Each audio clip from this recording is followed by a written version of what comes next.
broccoli with mushroom ang recipe na gusto kong i-share sa inyo ngayon. So ang una nating gagawin, papakuluan lang natin itong broccoli ng mga 2 minuto.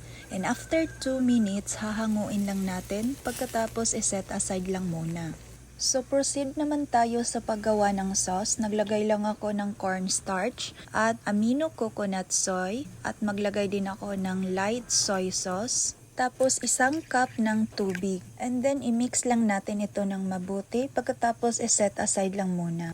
So magisa na tayo ng garlic, pagkatapos ilagay na din natin ang mushroom. Halu-haluin lang natin ito at pwede na din nating ilagay yung sauce na nagawa natin kanina. Pagkatapos halu-haluin lang natin ito ng mabuti. At pag ito ay medyo lumapot na, pwede na nating ilagay yung natabi naman natin na broccoli. At ganun pa rin, halu-haluin lang natin ng mabuti.